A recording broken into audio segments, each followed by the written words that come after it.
Welcome again to Cottage Talk. I am Russ Goldman. This is my 5 keys to victory for Fulham against Everton. As always, please do subscribe on YouTube and Apple Podcasts. It does help other Fulham supporters find us. After I go through my 5 keys, give you my prediction for the match, I will end the show. The second half of the show will be some predictions for the season. So let's not waste any time. Let's get to number 5. And number 5 is an obvious one, especially at Goodison Park, where Fulham have not had much luck. Recently, they've had some. So number 5 is getting the early goal at Goodison Park. Now, this is important for several reasons. You're playing against a club that struggled last season, a very disciplined team under Sean Dyche. They will be ready to go. There's no question about it. So getting that early goal will give you a huge advantage in this match when you're playing a team that probably will not make that many mistakes and will wait until you make some mistakes. So getting the early goal at Goodison Park, I think, is vital for Fulham to get all 3 points. Number 4, getting the ball wide as quickly as possible. I think we saw that when Fulham played against Everton at Goodison Park last season. You saw that. You saw Fulham break quickly and get the ball wide. You saw a goal from Harry Wilson. You saw a goal from Dan James. It's about getting the ball wide fast, because the one thing about Everton, they have some very good central midfielders, and they're going to make it difficult for Fulham to play in the middle. So that's okay.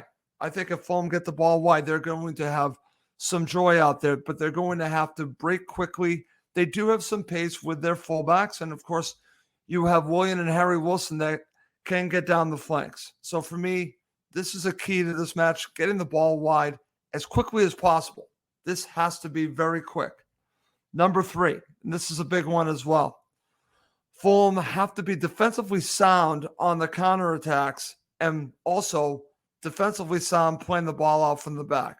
So let's talk about the counterattacks. This is a team that is going to really struggle, I think, especially in the beginning of the season, scoring goals. Calvert-Lewin is unlikely to start. It looks like he's not going to start. He might come off the bench. He might not play at all. They're a different side without him. So you do not want to give this team any opportunities to score, especially on the counter, where I think they could be a little bit dangerous. Dwight McNeil's out as well. So don't make it easy on them. I think for Fulham to get all 3 points, being defensively sound on counterattacks is very important. But also, if Fulham do decide to play the ball out from the back, which would not surprise me in this match, because I saw it all preseason. I saw it in Philadelphia. If they decide to do this, they're going to have to be careful. They cannot really screw around when they are playing the ball out from the back. Now, I understand all the advantages, the risk and the reward of playing the ball out from the back, but this could be dangerous against a team like Everton, who, like I mentioned, can break quickly, can counter quickly. If you make a mistake, they're waiting for you to make a mistake. This is what they do. Sean Dyche, very disciplined team. This team will be ready to go, and they're looking for Fulham to make a mistake and pounce. And Fulham just cannot do this against a team like Everton if they want to get all 3 points on the road. Number 2, this is a key one, but this will be an interesting one, mattering on who takes set pieces. Will Andres Pereira be ready for this match? I certainly hope so.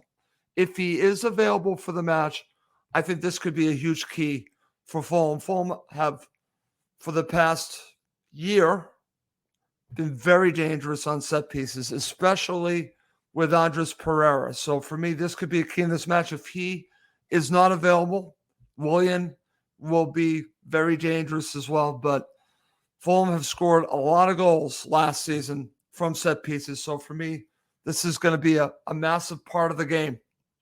So when Fulham do get set pieces, they need to really take advantage of them. And I think this could be something that you could see Fulham scoring a goal on. Okay. And rounding out my top 5 keys for Fulham in this match against Everton, Fulham need to get the balls in the box early and often. Now, I've already talked about getting the ball wide, but I think that they really need to get the balls in the box to whether it is Raul Jimenez, Alexander Mitrovic, either one that plays in this match as your striker. I think Fulham need to get as many balls in the box as often as possible in this game. They need to put pressure on this team. And I think that this is a way that you can do that. And we know Mitro is great in the box, but I've also seen that Raul Jimenez can be very effective in the box. And I'm hoping that we see improved play from Anthony Robinson with his crosses in the box, which I think could really be a huge help. We know Kenny Tete can cross in the box, and your wingers can as well. So for me, this is my number one key in this match, getting balls in the box early and often, put pressure on the defense. Now, they have some very good central defenders, but I want to see how they play this time around with strikers like Jimenez and Mitrovic. It was a little bit different. I found the strategy very good for Marco Silva when he played Dan James up front. I thought that worked out well against the central defenders of Everton. In this match, I'm expecting something a little bit different, but I think Fulham can be very effective against these center backs if they can get the balls in the box early and often. And that's why that is my number one key for Fulham against Everton. Okay, before I go through my season predictions, I want to share my prediction for the match, and I did this on the last show. So I am predicting 2-0 to Fulham. I think this is a wonderful spot for Fulham to get all 3 points. I think they need to come out of the gates real quick because you see the first two matches is winnable matches against Everton and then Brentford at home. I don't care what anyone tells me. I've watched Brentford right in front of my face. Fulham can get all 3 points at home. I feel good about that, and I feel good about this match, partially because of Calvert-Lewin's situation. Sean Dyche said they're going to see if he's available. I doubt very highly that he's going to start, and that's an advantage for Fulham. Dwight McNeil's not playing. Advantage for Fulham. So there are some good signs here for Fulham to get all 3 points against Everton. And, of course, this is a factor as well, and maybe this is a factor that I should have put in my top 5 keys, and really it involves Marco Silva, because I think Marco Silva playing against Everton, there's a little extra motivation. He won the last time at Goodison Park, but I'm sure he will come up with something special for Everton at Goodison Park. So those are the reasons why I'm going for a 2-0 victory for Fulham. I'm feeling good about it. I've been wrong before, but I'm going for a 2-0 Fulham victory against Everton on Saturday at Goodison Park. Coming up next in the second half of the show, I'm going to share with you my season predictions. Okay, so here are my season predictions. This will include my season prediction for Fulham, my top 6, my bottom 3. I'm going to predict a player of the season. I'm also going to predict a surprise player of the season. So that's basically what I'm going to do in the next 5 to 10 minutes. So let's start with surprise player of the season. This one's going to be interesting because I could go in several different directions here. 2 players just came in, Jimenez and Bassi. I think they could be surprise players, but I'm actually going to go with Sasa Lukic. I think Sasa Lukic has shown a great deal in preseason that he could make a difference this season. Now, I don't see him in the role of Paulinho, but he looks like he'll probably play that role against Everton. I could be wrong, but I think that's the role he's going to play. Maybe Marco surprises us and has Harrison Reed play that role. But I think regardless, I think Sasa Lukic has taken a giant step forward, and I think he can be a difference maker in central midfield. He's a little bit more creative than Harrison Reed, and I think you're going to see him feature more often than you might think. That's why Sasa Lukic is my surprise player of the season. So now I'm going to share with you who I'm predicting to be player of the season. And this isn't going to be a surprise because he was my player of the season last year, and it's going to be João Paulinho. Now, Fulham go into this opening match of the season against Everton without Paulinho. And that's an issue. There's no question that's an issue.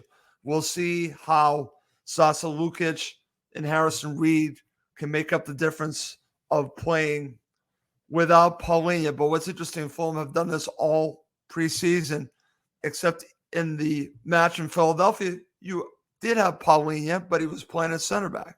So I think this is also a way to prepare for life without Paulinho when the situation comes.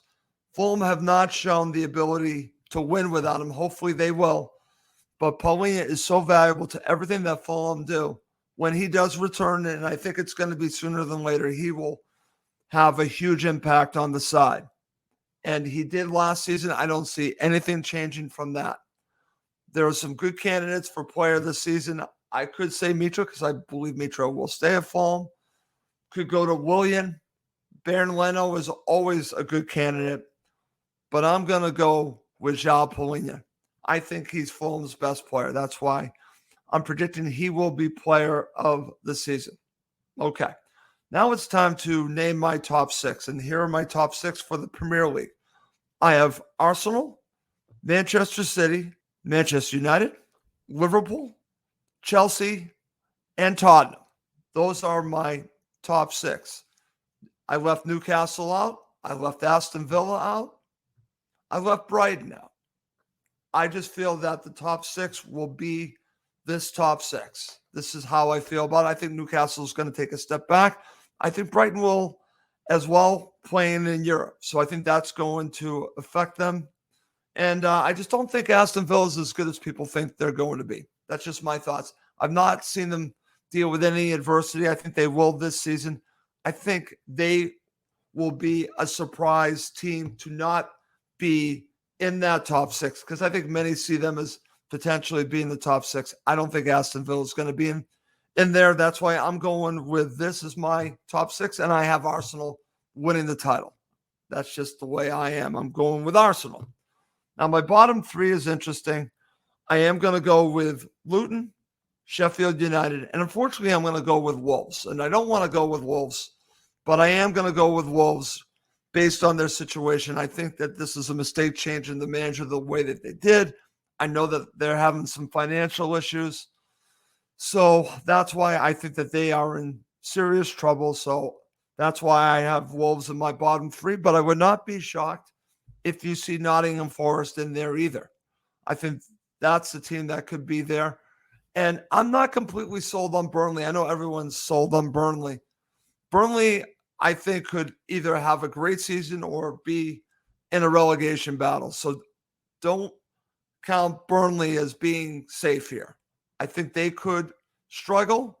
They're either going to have a great season or a terrible season. We'll see what happens with Burnley. But that's my bottom three. Okay. To end this episode, I'm going to share my prediction for Fulham. And I've listened to a lot of predictions. I've already said this several times on the show.